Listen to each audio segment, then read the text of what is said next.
Namaskar and welcome to this exciting new episode of Sattology Debunking Mythology. Today we always cover some interesting topics and all our conversations are light but deep in content. Sometimes you have to give a bitter medicine in honey. So we keep both sides of it. So today we have a very special guest. You all love him. I've seen the reviews that you've written about him and you've watched him in India, Chile, everywhere else. He has written a remarkable book. He's an author, he's a poet, he's a singer, musician, and above all, has a great sense of humor. So, without delay, let us welcome Sri Jeffrey Armstrong. Namaste, Ji, and to all of you, pranams. Wonderful to be here. It's such a pleasure to speak with you, Jeffrey. So that some kind of medicine you have on sweetness you can give to people in today's time. Uh, you know, there is a like people have people are looking for answers and people are looking for solutions, and now because problems are everywhere, look at the social media. Everywhere there are problems, everyone is discussing some problem or the other. And I heard a very famous Acharya Prabhupada once said, what is the problem? That is a very famous question. He said, what is the problem? So we'll start from there, that what solutions we can give to general problems, and before we move on to the Native American culture and history and see how we can connect there. They have a term in the First Nations culture, at least as it translated into English, medicine man. This is the person who has learned what aspects of nature will reharmonize the situation. Is it a plant? Is it an activity? Is it something we do together? And in my lifetime, of now 74 years, I haven't seen a more intense moment that is begging for the medicine. And I think the whole world's attention is now riveted upon not just the US, but the US was sort of the personification of, if they don't have the medicine, we're in trouble. And if they can find it, we've all moved there. There's every culture that was colonized has moved to America. It's quite an irony. Exactly, right. So Well, I would propose the Bhagavad Gita is the medicine, and that Adi and I are trying to act as medicine men, carriers of the medicine. yeah, you are a senior doctor there in this hospital. So Pardon me for not wearing a mask, but online I don't think I need it. actually, now, given the if you talk about the medicine today, India has emerged as a global doctor. Like they are producing maximum 30% of all vaccines they're producing, and I think they're the only country which is providing free medicines to any country which asks for it. So 90 countries have taken free COVID-19 medicines built in India so far. Well, the next thing for us to know is that each one of the cultures that were displaced by the previous period of history, I just also want to point out that everyone needs to be able to talk about the horrible things that have happened without becoming angry, revengeful, and horrible, or wanting some kind of reparation or justice. The only thing we want is healing. And to talk about them in a healing way is not to try to agitate for more of the same. This is very important because we're supposed to be able to learn from history, which is a discussion. So at the beginning, when you said argue, I wanted to remind everyone that the word argue in English comes from argentum, the Latin for silver. And argue is because if silver is polished, it gets brighter. So arguing means to polish the silver so that the truth is brighter. Mm. It doesn't mean to hate your opponent, wish to hurt them, to dislike them in some way. It means rubbing ideas together until we find the brightest ones that actually illuminate everything. And this word is rooted in the word Arjuna. Oh, beautiful. What a connection. So I call the Bhagavad Gita Arjuna's argument with Bhagavan. That's true. He challenged many times. In he challenged many times. Like the one of the best challenges I like over there, he says, "How can you claim to be speaking this to Vivaswan when he appeared much before you?" Ah, one of my favorites is they're actually laughing at each other. So in the beginning, Arjun's crying and weeping and dropping his bow, and he's a Kshatriya. I mean, if he was a martial artist, and he was the toughest, most dangerous, one of the most dangerous martial artists on the field. And he's in front of all the soldiers, and he throws his bow down and he's crying like a baby. And Krishna goes, "How has this happened? How has this come upon you?"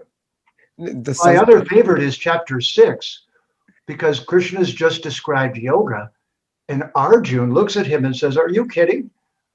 It would be easier to control the wind than to control the mind." He laughs at Bhagavan and says, "That's insane. No one can do that, yoga. No one can do that. That's crazy. You're crazy." That's such a wonderful conversation when you get it.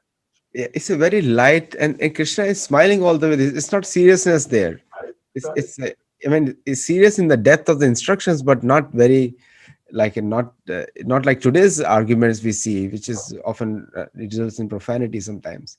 So I want everyone to remind that learn to argue, do not debate. Don't try to beat the other person. Try to polish the silver till it shines brighter. There is another misconception about the debate is like India has a big culture of debate everywhere. Every single talk show is a debate, and everyone is shouting on top of their lungs to silence the other guy out, but no conclusion in the end, and everyone sticks to their own positions. Nobody learns from anything or anywhere, and people have just wasted half an hour, 45 minutes of debate, their time. Yes. There's So a difference between ahamkara and aham brahmasmi. And if we forget that's when we're trying to somehow harm the other person. Then it's himsa, not ahimsa. you touch upon himsa and ahimsa and also ahankar, and I also want to bring a word called dambh, which is dambh also comes in the way. But before I come, where Krishna is, if you read the Sanskrit there, kutastva kashmalamidam vishame samupastitam, when he says, from where have these impurities come upon you? Doesn't befit you, who is Bishop Anaryam, Arjusham, this is not a very serious conversation. When Krishna is trying to chastise Arjun, it's not a very serious conversation there.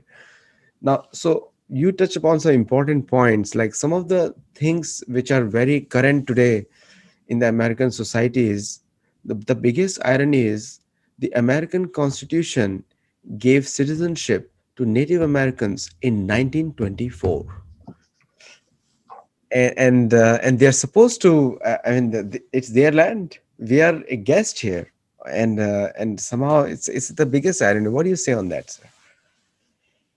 I say, Adi, that you're a wonderful psychic as well as a great scholar and representative of the Vedic knowledge, because there's a book that I want to share with everyone today that no university students are given. So this is an important moment for you to understand history. This is a piece of First Nations, Native American jewelry, and it was made for me by a gentleman who was in prison for life for getting drunk and accidentally killing someone in a fight. And I became his guru and was teaching him mantras. He's a First Nations, not from India, but from one of the tribes in North America. And he was uh, he made jewelry while he was inside the cells. But this is one of the pieces of jewelry the First Nation gives to those who act as ambassadors back and forth between the tribes. Now, how does this relate to our question?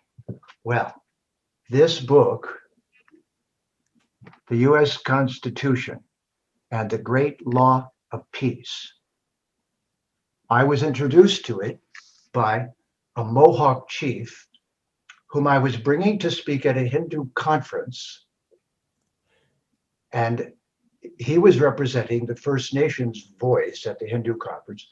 I also brought in a Gypsy or Roma representative who was a scholar from UT Austin, Texas.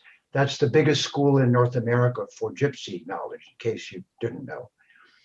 And both of them were present at the conference. The one that was there on behalf of the First Nations was Chief Jake Swamp, no longer living. And he introduced this book to me. This is the book that describes how the First Nations people of North America, 13 chiefs, went to where the settlers were trying to create their new government and gave him the First Nations Constitution, which had existed for 1,500 years before that. So this book describes how democracy was given to the founders of the United States by the First Nations people of the East Coast, the Iroquois Confederation of 6 tribes, and our Constitution was copied exactly from theirs. The US Constitution is not the US Constitution, and it's not from the Greeks. It's from the Iroquois Confederation of the East Coast of the United States. And this book was approved by Congress as true in 1988. So there is no US Constitution per se. There's the US copy of the Iroquois Constitution of First Nations cultures. Isn't that a surprise? What a book. I will definitely get that book for myself, for my collection. In fact, one of the books that I'm going to publish later this year is on Native Americans, the cultures which America never knew, or they did not emphasize on it, because most of the books are written from the point of view of settlers. So the Native American culture is ignored completely. Yes. So let me see if I can tie this with the new recent politics. You will hear from the mouth of every US president, God bless America. And every time I hear that, I think, well, good news, bad news. Good news, well, you're talking to the divine. Bad news, why just America? Why don't we say a wider, more beautiful statement? Everyone's looking on television, and if they hear you say, God bless America, they think, how selfish and small-minded of you. How about us around the world? So, if you remember, the word God is from the Bhagavad Gita, chapter 4, verse 24. Brahmarpanam, Brahma Havir, Brahma Agnau, Brahmana Hutam, Hutam, the Sanskrit Hutam, the smoke arising from a Vedic yagya. Kind of like that. This eagle feather was given to me by a First Nations tribe, making me an official ambassador of the First Nations of North America. Anyone who carried this feather from tribe to tribe was not harmed because it says, I come in peace. It says, Hanta Yo. That is in one of the First Nation languages, Lakota. That means I come in peace. I'm walking in a different way. We would call it, I come in the name of Dharma. I come in the name of universal truth. I have no malicious intention. Now, do you see those white puffs? That is the smoke arising from a Vedic yagya. Oh, and the punchline. The word God in English is from hutam in Sanskrit, which became gutam in German, and gut in Dutch, and God in English. So when I hear the US president say, God bless America, I want to say, I think you're blowing smoke, which is an English saying for, I think you're trying to blind me with the smoke of the fire. Instead of telling me the universal truth. So now here's the companion word. That word God in every translation of every Vedic text that I've ever seen, Bhagavan becomes God. What an So irony. what's the actual definition of God? Smoke arising from the Vedic yajna. And it means that this smoke is like Brahman. This ghee is also Brahman. This is Brahman. That is Brahman. But Brahman is not the smoke. The smoke is a representative of Brahman. Now, the word we're going to compare to is Bhagavan. Why would we replace Bhagavan with God? We would only do it if we thought Bhagavan had no more meaning than the smoke. But according to the definition given by Vyasadeva in the Vishnu Purana, the word Bhagavan is six qualities: Aishvarasya, Samagrasya, Dharmasya, Yasya Shriya, Jnana, and Vairagyas. And those are called the six bhagas. And one who has those, Van, who possesses them, is known as Bhagavan. People are generally lazy, and that's why they want to use shortcuts, especially because they want to be socially relevant, not correct.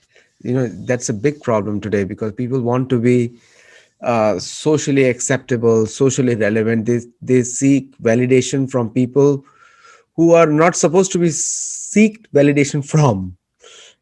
And like I always say, an example: you're not going to learn about dharma in a grocery store.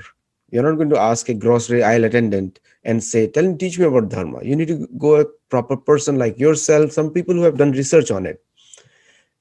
Coming back to Native Americans, one thing really fascinated me, and I told you I'm working on a book on them. And a lot of people where I live, it used to be a lemon grove of Native Americans, Navajo tribe, where I live in California. And San Diego County has the largest number of Native American areas in the county, almost to the extent of 30 to 40 thousand acres of land, and they have a lot of reservations. But the most surprising thing was to search for a Native American, the really who is living the life. I had to meet hundreds of people. There's no temple left. There is no place of worship left. Everything is highly Christianized. And it was impossible task, even though USD, University of San Diego, and I'm naming it here in the program, and some of them are watching, they have the largest department, but they did not have any literature on their customs, culture, anything left. Like the history is gone. It's like a mythology now. And I have no idea. And you're talking about the First Nation, and it's a amazing truth that you revealed today. And I was not knowing it. Nobody else was knowing it also in the program, that the U.S. Constitution was given by the First Nation. Now there is no literal information around here. And so when I spoke to them about respecting Surya, Chandra, and these aspects of the nature, and they said, yes, that's what our grandfathers told them, but there is no book left. There's nothing left because the books are not written by their community. Books are a narrative on them, it's a commentary on them, but not written by them. There is nobody writing on them, and their children are addicted to. It's a criminal act to open gambling centers into the reservations. I totally disapprove of that because it affects them locally, destroys their identity. So there is a so we are like kind of reviving the culture, and where we want to see what they have, but there is no documentation. Why this injustice? And Susan Rice is just speaking on that today. So, Adi, thank you. That's exactly where we're going. So, to everyone listening, your only way of changing the dialogue is introducing new words into the conversation. And if you don't do that, please tell me who's going to. You represent those of you who come from Bharat, at least, and anyone who's listening. You have an opportunity, as I did. After all, I didn't come from Mumbai or anywhere else in Bharat. I came from Detroit, Michigan. that doesn't Jeffrey, I have to take you to change. Mumbai also to correct them right now. This doesn't change who I became. This was just where my body was from. So look, we're all in a moment where we could become ambassadors of healing and beneficial ideas that can travel around the world. But the container, the bottle, carrying ideas that can heal, carrying the medicine, is language. And the Sanskrit language is universal because its meanings are applicable to everyone.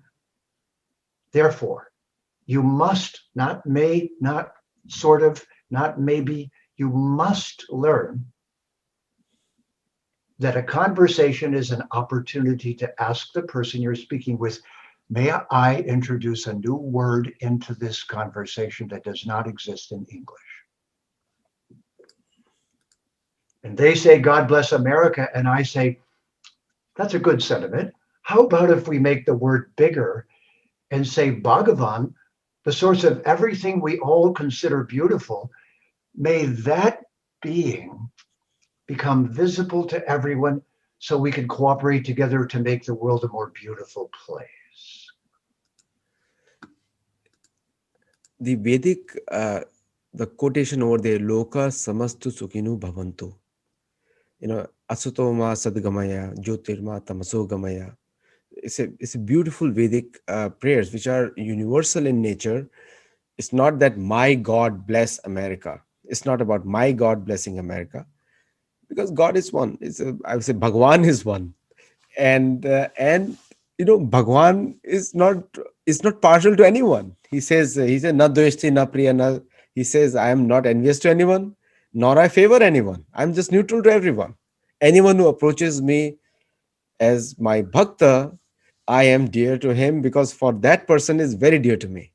So it's a very different kind of relationship, and I think in the Native American tribes, connecting it back, that relationship between nature. So what do you say that people who are connected to the nature have far deeper understanding of the spirituality from Vedic sciences? Indeed, this is why I'm wearing two sets of beads tonight. The one given me by the First Nations representatives, and the second one is the Rudraksha, because Father and Mother Nature are represented in the Vedic civilization by one of our favorite couples, Shivji and Durgaji. And they are the ones who are the divines living right in the midst of nature as its father and mother. You could say, very realistically, that the father and mother nature image in the Vedic civilization is the daughter of the mountain. And here's a linguistic one you'll like, Adiji. So what is the name of the daughter of the mountain? Hemaputri, Or Shailaputri, Parvati. Parvati. And what else? What do they call ladies in Australia? um, Sheila. Shila. Okay. But that's from the Sanskrit Shaila. Shaila. Durga Shailaputri. is Shaila Putri, Yes. the daughter of the mountain. So if females are Sheilas, you see, the Australians indirectly got it. They said, oh, so it's Sheilas. All the ladies are Sheilas. Then what are all the men? Shivas, in one sense. Not in the ultimate sense, but the children of. Correct. So they're valleys and mountains. If you have a mountain, you're Shiva. If you have a valley, you're Shailaputri. So the sacredness of nature at the level of introducing you to your body was a rite of passage in all indigenous societies, including, of course, the Vedic, especially the Vedic, that told you the responsibilities of having a male or female body, showed you its place in nature, its sacredness, its trusts and responsibilities. So the Vedic civilization has an indigenous department in which all of this is expressed. True. Shaila and words come. Another word is a word play right now. Here, audience, just keep note on that. Sheila, that is missing. Most of the men are not Sheila, not well behaved, and somehow they think in some fake masculine pride is being told to them, and they think they are the controllers. But you see what the policies we are making, and you took the word Australia. Aborigines just 20 years back were considered part of the flora and fauna department of the Ministry of Agriculture of Australia. That's correct. They have the rights of animals, but not the rights of humans. And this is all the indigenous cultures. And so it's important to understand that this mistake now has to be rectified, and that all of the peoples going around the world and living in other societies have a responsibility not to become passive and just blend into the society they've joined. But you've been chosen to be active carriers of your culture into this other realm. And it's all being mixed together now so that the ideas can become a medicine for everyone. So it's important that all of you from Bharat, like this feather was given to me. This is an eagle's feather. So I didn't tell you the punchline, Adi. 1,500 years ago, in the Iroquois Confederation, they were all fighting and having horrible wars and killing one another and maiming and injuring one another. They made horrible weapons to hurt each other. And this particular person took birth that was so wise that everyone bowed and listened when this person spoke. What we would call a kind of avatar, Avesha avatar. This person said, okay, stop. We need to have rules on how we integrate with nature and each other. We need to vote on these. So each tribe needs to know these as issues, then vote, then we compromise a little bit, then we come up with a way of doing it. And now we don't fight with one another, we cooperate. So then what he did was all the tribes brought their weapons of war. They dug a very big hole at the foot, at the base of a very tall pine tree. And they threw all their weapons of war into the ground, buried them over. And at that moment, an eagle, a bald eagle, landed on top of this pine tree. The bald eagle from whom this feather was taken as the symbol of the divine acceptance of our step forward in knowing how to vote and communicate. But I didn't tell you the punchline of the book. There were three things that the United States left out of the Iroquois democracy. Number one, women were the judiciary. Mm. Number two, women chose the chief. Because men choose for power, women choose for wisdom and character. And three, the women were in charge of the military, meaning whether they could declare war. So ladies listening, gentlemen listening, do you hear the bell ringing? Do you hear what they understood? Do you see how tragically our world has been just letting men bully and dominate and quarrel with each other and silence the feminine voice? Do you see another civilization other than the Vedic that comes in with the male and female divine completely at the party? Brahma, Saraswati, Vishnu, Lakshmi, Shiva, Durga. Could it be more obvious? And we need to bring this back. And it's not women's rights, it's divinity being that which reflected as men and women. They're not rights, they're not something we own, they're something we're a part of. See, the Western society has seen the maximum exploitation of women on the basis of rights, Of but everything.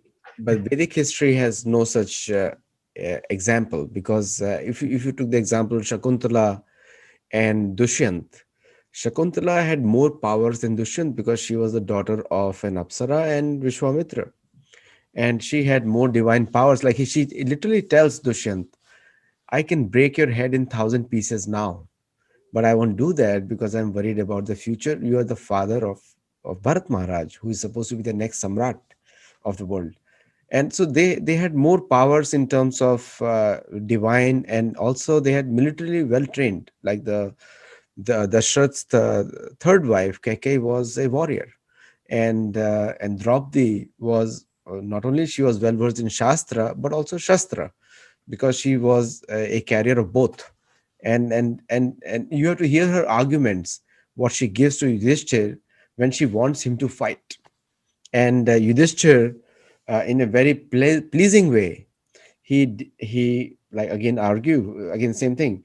He defeats her argument on the basis of dharma, where he says that I can give my life, but I will never leave dharma in any situation.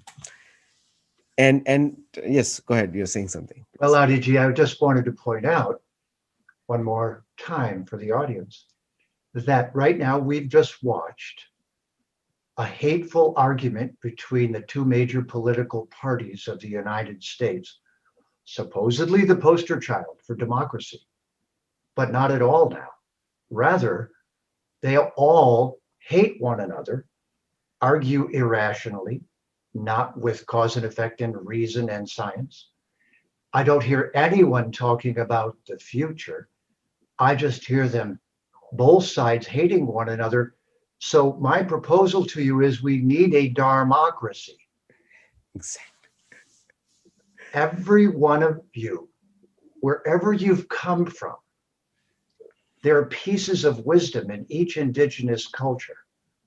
My proposal is that Bharat is the largest intact or almost intact, still carrying its message, indigenous culture. So one of the things we all need to take as our responsibility is to help all the indigenous peoples revive, make this the one of the purposes of academia. At first, academia exploited those cultures, stole their knowledge, claimed it was theirs. Now, it's our responsibility to go back to each one of those cultures, give them a grant, help them recover their language, recover their history, and recover the wisdom with which they were cooperating with nature. Now, I just wanted to use one more word. Isn't this the yagya? It Isn't is the Bhagavad Gita all about the all about yagya? Yajna. Yes. Yajna is And all about searching the truth. so, isn't it ironic that Christianity, while denigrating and destroying all of the indigenous peoples in the name of God, didn't know that the word God is the smoke arising from a pagan fire sacrifice? Bhagavad, Pagan Bhaga, from the word Bhagan. Bhaga. So the Bhagavan's methodology of ecology is the fire and your relationship to it represents your consumption of the resources of the planet. You must balance that, be grateful to the divines, work cooperatively with the laws of nature, and not be harmful to one another as you share the resources of the world. Is this not, is this is the topic that the Republicans and Democrats appear not to know how to talk about, or the rest of the world? How can we have all of this political hoopla and then wave a flag and say, God bless America, and no conversation about what we're going to do to preserve the planet for our children? We're just blowing smoke. You mentioned some very important point. Academia. I was caught just trying to catch hold of those words, academia.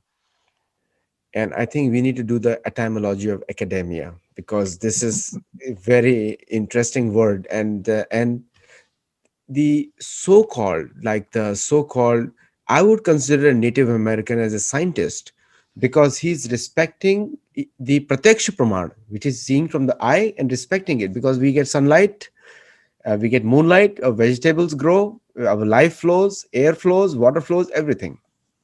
Now, when somebody says, because nowadays God bless America is just a meaningless statement, most of the politicians don't believe in it.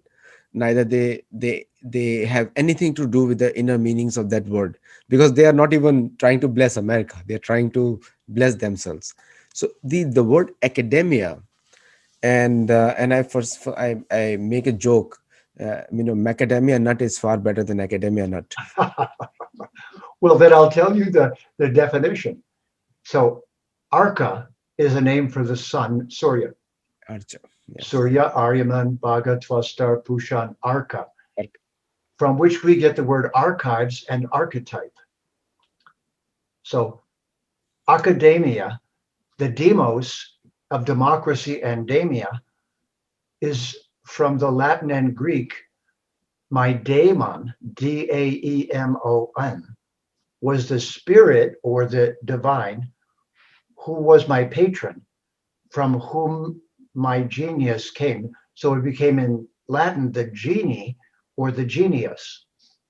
So it used to be that if someone said, "You're really brilliant, you're so great," they would say, "No, my genie did it, my genius did it, or my daemon did it." So Demos was supposed to be the place where everyone was guided by higher intelligence, and then everyone's voice was heard. So we had all of the different opinions, and then we peacefully came to an agreement upon how to cooperate together by listening to our daemon, our demos. Democracy has become demonized rather than divinized. So academia, then when you say academia, then combining these two words, so it actually becomes the worship of the demon, DAE, Deus. And it's where you get the archetypes of everything, Archetypes, yes. so that with those archetypes, you have the blueprint knowledge that you need to apply to making everything work in harmony with nature, aka Dharma. But today's academia, and many of them are watching right now, and uh, I'm not politically correct, so forgive me before in advance. I'm not either. I'm with you. So today's academia then is actually suppressing the free intelligence of the people, and they are creating more mythology rather than Sattology, because they are built on accentuating the political narrative so that they can get their research dollars, Okay. and they are forgetting the parampara or the traditions which have long sustained this knowledge. Like, I can tell you that in Harvard University and most of the Hindu studies departments of most of the American universities are still continuing Max Muller Macaulay propaganda. Hardly one or two other truths come out. And a person who is not following a parampara, like the Francis Clooney from Harvard's Hindu Studies department, he's a Christian pastor, and he wrote a commentary on Ramanujacharya Trit Samdarbha, three steps. Now, I'm just, maybe his mind gets purified now after listening. But my question is, if you don't believe in it, why you want to translate it? Or if you don't have faith in it, why you want to translate it? Because you are going to put your thoughts, just the way Max Muller Macaulay did, into that, what you're going to produce, you're going to corrupt it further. So what kind of academia is that then? It's just That's macadamia, right? I mean, that nuts is just macadamia nuts. yes, it is indeed. Macadamia has gone nuts. No question about it. Where did the insanity come from? I'd like to help by showing people where this happened. So, first of all, if someone is a sincere seeker of truth, and the place where they've gotten most of their food of truth so far is inside a particular religion, we don't want them to think that we're name calling or speaking against those departments that call themselves religions, because each one of them, like every culture, has a certain amount of truth. But on the other hand, if you tell me that I have all truth, then that's just arrogant and childish. Anyone with truth is humble and says, Here's some gold. Here's some truths I found. How about you? So this is what happened.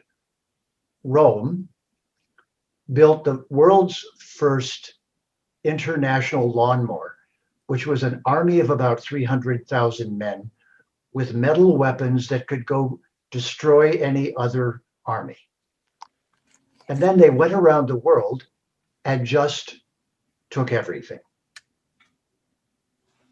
That eventually became the Roman Catholic Church, not Christianity, but the two were blended so that in the early part of the 15th century, the Pope of the Catholic Church issued what was called a papal bull. Very interesting name. And that papal bull divided the world between two Catholic countries, Spain and Portugal. So look this up if you don't believe it. Just do a search on papal bulls in the 15th century. You'll find it. And you'll see which pope. And this pope said in this bull, I give half the world to Spain, half to Portugal, none to England, because he was arguing with Henry VIII at that time, who was having a quarrel over wanting to get a divorce. So the British became pirates. Spain and Portugal were given the world. And the papal bull said, if you're Catholic, carrying this bull, you may go anywhere and take everything, rape, pillage, enslave the people, do whatever you want. You can take their culture, take their money, take their land, and then, last of all, make them Christian. Not optional. Make them Christian. Now, I don't call that Christianity, I call it Christianism. So I don't insult the Christians who are genuine and sincere and who have tender hearts and care for the truth and care to love and look at Jesus and think love. Jesus, just ask yourself, would Jesus have grabbed that papal bull and gone around and raped and pillaged? No. So a Christian loves the loving Jesus and lives that way. But the rest had a license, a hall pass to take everything around the world. This is the other thing you must understand historically, so you can separate sincere Muslims, sincere Christians, sincere religionists of all kinds from the rape and pillage branch who call themselves Muslims or Christians, but are in fact destroyers of the world, the enemies of everyone, and selfish and arrogant, and say, I have a hall pass from the Supreme Being to take your stuff. And corporations are made in the image of that branch of the Catholic Church. Corporations have no conscience and no mandate to care for the world. They only are answerable to make profit for their shareholders. And this is the unspoken problem. You said so many points. I think in the today's show I won't be able to cover it, but I was catching all the words that you used. I'll come back to one point here, which you said. My word is the last word, like I'm telling. But because these people, they do not agree to even discuss. I mean, not even argue. They discuss. Like even if you have Or shine brighter, argue. so they don't want to discuss anything, like they just want to say there's a textbook, Hindus have a caste system. Now this is the textbook, and it's a common curriculum in California or any other state Hindu department, and Hindus have a caste system. When you challenge them and I say, okay, actually Europeans have a kashta, Hindus have no caste, there's no word there. But Portuguese word. it's a Portuguese word, and they are the judge, the juror, the victim, and everything else built above that. And rest of the world has to listen because they are academia or macadamia. So the rest of the world has to just bow down and say, okay, sir, if you say so, I accept it. But that's not the Vedic culture. In Vedic culture, Arjun challenges Krishna, coming back to Bhagavad Gita. Arjun challenges Krishna, and Krishna is laughing and answering every question very patiently. He even challenged his own authority. Krishna's, how do I know that you spoke this to Surya when you and I are same age? And Krishna very patiently answered him that the difference between him and you. Adi, I'm so glad you said that because there's a trap in the use of language, and I want to teach this. Think of this as a kind of kung fu move. If you've ever seen any Bruce Lee movies, you know how he waited until the person committed themselves and then he made a block and then Yeah, the move that ended the conversation. So I'd like you to think that having discussions like this is a kind of martial art. And when somebody says, you're this, some despicable statement about who you are, that's called framing you. They just put a frame around you. You have a caste system. Okay. Now, here's the rule. It's called framing. If you say, no, I don't, the frame gets tighter. correct. That's right. So the famous time this happened was when Nixon was being impeached. And he was accused of being a criminal. And he got up in front of all America on the microphone and said, I am not a crook. And then everyone knew he was. So if you oppose the frame, you lose. If you reframe, you win. Reframing is when someone says, you have a caste system.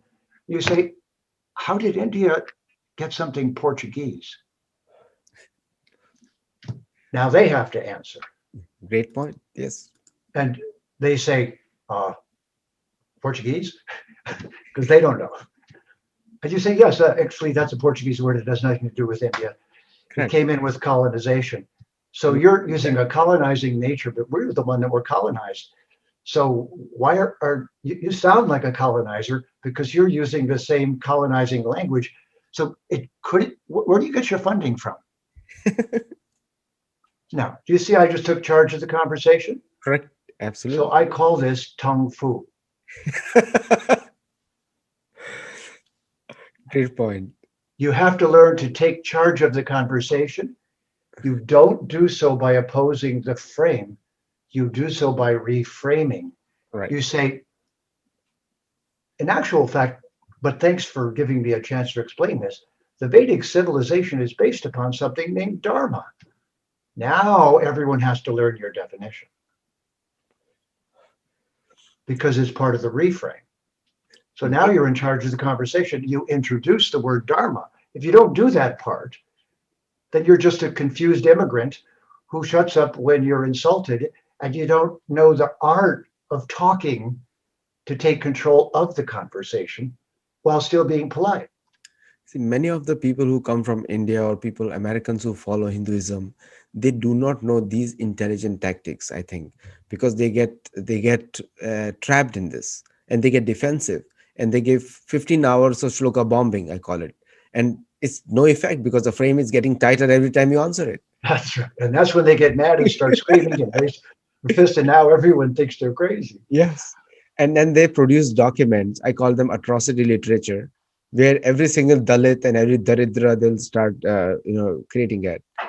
And then the next question comes to your mind is Hindu a race? And I often compare it to a dog breed. I said 12% French, 1% English, 3% this thing. Are you talking about human beings or a dog breed? I am 100% gold standard Indian with a mata, pita, both from the same genes. So in these discussions don't need any value, but it's just a way to humiliate somebody else, like framing it, putting him in a frame, small That's it. frame, It's a way of controlling them. controlling the conversation. That's right. One of And the it's things, used in politics a great deal. And until you learn to reframe and learn, and so I want to give you a book to read. George Lakoff, a linguist, but a very brilliant one.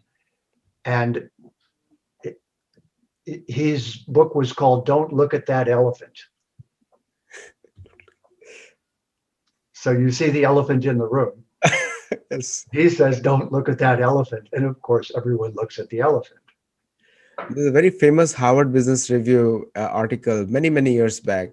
It says, "Pass the monkey," and monkey on the back, pass it on. I mean, means basically teaching you don't take responsibility of what you say. Typical, typical corporate philosophy, and the and sometimes these framing questions should be answered by another question, like you just said. Where That's did you right. hear from? Who's Where did you get that definition from? who Who told told you? you that? Is that in the Vedas? I haven't seen it. Yes. You see, so this learning how to take the conversation back and do so in a gracious way is one of the most important things we can learn. And this is why in the Bhagavad Gita that we recently put out, we called it the Bhagavad Gita Comes Alive because we took away the obstructing language and we left behind the Sanskrit and English that didn't cause more confusion. And this is something that I think right now is the needed medicine in every way. A good example, Adi, was you said the word myth, and the word mithya in Sanskrit means something that is not true but is false. So our own word was used against us. And then our stories are called Vedic myths. And then worse, we say, yes, in our Hindu myths. And now we're using the word of the colonizer. We're not only framed, we're continually reframing ourselves by using the colonizer's language without even questioning it. It's now time to question all the colonized language. Yeah, theirs is mythology, ours is Sattology. Absolutely. So Good branding. thank you so much for your time today, and it's a wonderful conversation. And I could go on hours and hours, but here, the window is getting closed, and viewers who have many questions, many questions, and I'm going to create a special topic on defending dharma, the lingo that we need to use, and we'll cover more shloka on varna and ashram with Jeffrey coming on the show a little bit later. So namaskar and thank you. Pronouns.